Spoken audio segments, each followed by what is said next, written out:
Dragon Quest has quickly become my favorite JRPG and gaming series, and that's coming from a lifelong Final Fantasy fan. I mean, I'll be honest, I didn't expect to love this series as much as I do, but at some point it just completely won me over in a way that I really wasn't prepared for. There's just something about it that hits different for me. It's simple, it's consistent, and it has this comforting feeling that just makes me want to keep playing without even thinking about it too much. Dragon Quest doesn't try to overwhelm you or constantly reinvent itself. I mean, it just knows exactly what it is and completely leans into it. So I wanted to sit down and break it all down here properly for you. 10 things that I absolutely love about Dragon Quest. And before we get to that, as always, don't forget to like and subscribe if you're not already.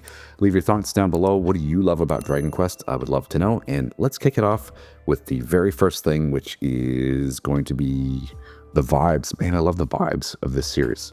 I mean, there's something immediately reassuring about booting up any Dragon Quest game. The menus look the same, the pacing feels intentionally the same, and even the towns are laid out in a way that gives you this sense of, yeah, I know how this works. In a genre that sometimes feels like it's always trying to reinvent itself, feels like Dragon Quest is on the side, just totally being happy exactly how it is. And that's kind of the magic that I found. So if I had to describe Dragon Quest in one word, it would be consistency. Whether you're playing something from decades ago on the NES or one of the newer entries, there is this shared DNA that makes everything feel connected. It's like coming back to a place you've been before, even if technically it's your first time. The comfort here is rare, and that's a huge part of why, at least for me, the series was really stuck. All you need to do is play one game, and then suddenly everything else after it feels like coming home. You don't need to relearn Dragon Quest, you just slip back into it. And I think that's underrated in gaming as a whole. Not everything needs to reinvent itself all the time. Sometimes the value is in knowing exactly what you're going to get and trusting that it'll still feel good 20 hours later.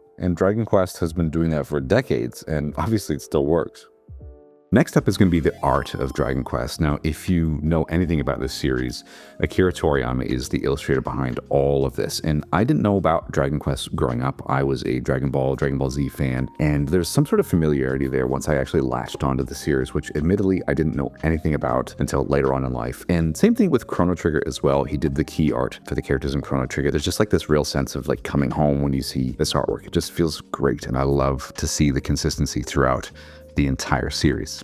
I mean, you can spot a Dragon Quest game instantly, and that's a huge part of Toriyama's art. I mean, the character designs sit perfectly in this middle ground between simple and having a lot of personality. Everything is bold, very readable, and expressive without ever feeling like it's doing too much. And even basic NPCs have this sense that they belong to the world. And they've had some design that's been very carefully applied to them, and as well as the rest of the characters in every single game that just make them feel memorable. Now, what stands out is how well these designs have translated through all the games. I mean, from pixel form to even the more modern games on like PlayStation 2 and even now, there's that consistency, there's the keyword again, that is really just showing that how these designs have not lost the sense of style as things have changed, or even more so, things just haven't become overcomplicated even with the transition from pixel to 3D. And I think because Toriyama's style, everything just lands so well, and it's all thanks to his designs.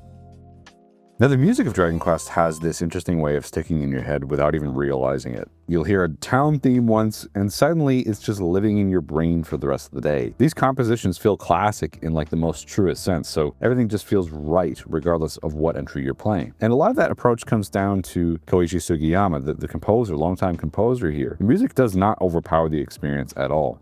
It is absolutely not fighting for attention. And honestly, I almost hesitate to even call it background music because it's doing so much more than that. It's shaping the mood constantly, even when you're not noticing it. The overworld themes especially give you that sense of journey. I mean, there's something about walking across a map with that music playing that makes everything feel bigger than it actually is. Dragon Quest VIII is a perfect example of that with its symphonic score. It feels like cinematic in how it frames even you just walking around the map. It just feels grander than it really is. And then you've got the battle themes that add just enough urgency without turning things into, stress or tenseness.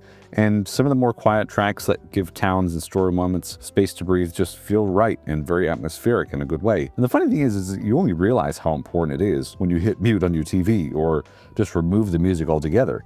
I mean, if you stripped the music out of Dragon Quest, the silence would really feel completely wrong, and that's how deeply the music is woven into the experience.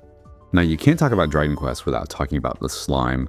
You can see I've become such a super fan here that I've got the slime tattoo. I've got all the little crystal slime guys that I know a lot of you guys have asked me about over the last couple of months, but I am just such a sucker for this little blue blob. And admittedly, I would say that it's even more famous in terms of gaming icons than the Chocobo for Final Fantasy. I mean, correct me if I'm wrong, but this thing is super iconic. It's friendly, it's harmless, and instantly recognizable, which is something that you want for a mascot. And I mean, it's usually the first monster you encounter in some of the games, which makes it very nostalgic, even if you're playing a new entry for the first time. So it's just always there, it's always present. And I just love all the different variations of the slimes, the metal slimes, king slimes, liquid metal slimes, cure slimes, heal slimes, all that stuff. I just love seeing one, and it's always a special moment for me because of how much I've connected to the series and the slimes as a result. Now, hang on, before we go any further talking about Dragon Quest, did you guys know that almost 90% of the people that watch my channel on the regular are not subscribed? So if you would like to see more videos like this, don't forget to hit subscribe and leave your thoughts down below.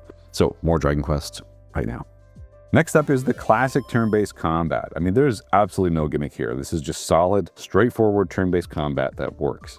You pick your commands, you think about your strategy, and then you play it out. I mean, it's so simple, but there is actually enough depth there to keep it engaging, especially as fights get tougher or when you start juggling party roles and resources a little bit more carefully. Obviously, as you know, if you know anything about this series, this was pretty much the first turn-based JRPG, and because of that, everything feels super clean.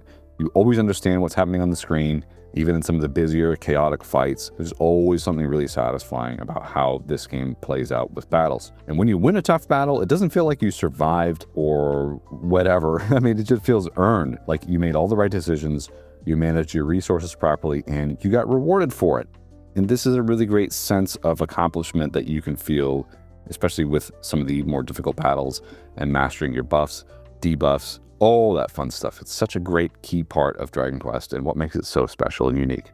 Now, I know this next one kind of overlaps with the slimes and Akira Toriyama's art style, but the monster design is just so clever and fun. It's one of my favorite things about the entire series. I mean, you've got monsters that are sometimes genuinely intimidating looking and others that just look completely silly, and a whole range that sits somewhere in between. That balance here is what keeps all the encounters fun and from honestly not feeling stale as a result. And because the designs are so fun and expressive, you start recognizing things instantly, not just visually, but behaviorally too. You remember, oh yeah, this one hits hard, or this one does this one's poison, and most importantly, which ones you should take out first. So over time, it turns into this unspoken familiarity with the world and the monster designs. You'll even start developing favorites, which sounds weird to say because honestly, for monsters you're fighting, but that's the charm here. There's never a time in Dragon Quest where they feel they don't belong. Now this next one is short and sweet, but I will say Dragon Quest has this very specific sense of humor that is really hard to replicate. And the charm as well. I mean, there's so many puns, accents, and genuinely silly dialogue, but it never feels forced or cringy or like it's trying too hard. A lot of the characters in the game say weird things. You find underwear and boxers when looking in dresser drawers or pots or whatever. I mean, like, towns have quirks, and the world feels alive in a way that isn't always tied to the main plot, and that's great. Everything is just kind of coexisting in that way. And that charm is what keeps everything balanced. You can be dealing with something pretty serious in the main story and then immediately talk to an NPC with a stupid name or stumble into a side conversation that completely undercuts everything in like the best way. So it never feels like it's tonal whiplash. It just feels like the world has room for both seriousness and silliness to exist at the same time. And that's one of my favorite parts of Dragon Quest. One other thing that I love about Dragon Quest is the sense of adventure. Leaving the first town, stepping onto the overworld map, hearing that music kick in, and you know that you're going somewhere, even though you don't know where that somewhere is yet. Recruiting party members, seeing new monsters, and just exploring the new themes of every game that you play is just such a wonderful feeling. That sense of scale builds naturally as well. What usually starts as a small local problem expands into something bigger, and the world opens up as you progress. It never dumps everything on you at once. Sometimes that can be maybe good or bad depending on if you're gelling with the games or not. But regardless of that, I think all these games approach discovery in kind of a steady, comfortable pace that just feels a little bit more easy to get into rather than feeling overwhelming. And I think that's one of the reasons why I've been able to really get mentally in a good headspace for every single Dragon Quest adventure I've played because of all that pacing. Every new location feels like a special moment, not just like you're taking areas off a map. I mean, you're genuinely traveling through a world that feels connected and lived in. And I'm seeing that now with my journey in Dragon Quest, playing every game one after the other in the series.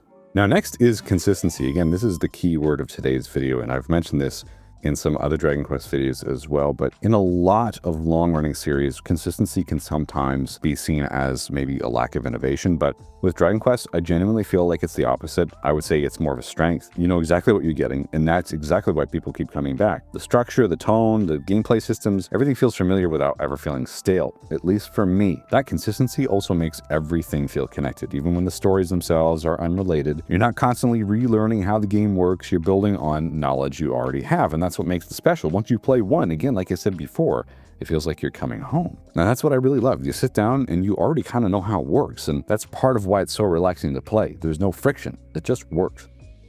And that leads me to my next part and last part in today's video. It just feels good to play. There is this intangible quality that's kind of hard to put into words. Dragon Quest just feels good. Moving through menus, exploring towns, fighting battles, it all has this smooth rhythm that's incredibly satisfying in a way that's almost kind of hard to explain, but super noticeable when you finally play these games, or when you continue playing them if you've played them already. It's this kind of experience where you can sit down thinking maybe you'll play for 20 minutes and suddenly realize an hour has gone by. Or maybe if you only ever have 20 minutes to play at a time, it doesn't feel like it's a chore to do so. Even some of the slower moments feel great, like they exist to give you space rather than slow you down artificially. Sometimes you have to grind in the game, and that's part of like the zen chill out for me. I love to grind and look for liquid metal slimes for the most amount of experience points. It's just part of this game, and that's why I feel so connected to this series. It's just fun. And that overall feeling here is what ties everything in Dragon Quest together. It's not just one feature or one design choice, it's the accumulation of everything working together. And that's probably the biggest reason why I think people fall in love with this series in the first place, and why it's stuck around for so long without losing what makes it special. It's just a great, fun series to play. So there's 10 things I love about Dragon Quest. I would love to know your thoughts as well. Let me know if I've covered pretty much everything. I know it's a bit of a broad video, but genuinely this has just quickly become a series that I love so much. And obviously I'm kind of a super fan of the making now, as you can see. So thank you so much for watching. And yeah, we'll see you on another video next week. Bye-bye.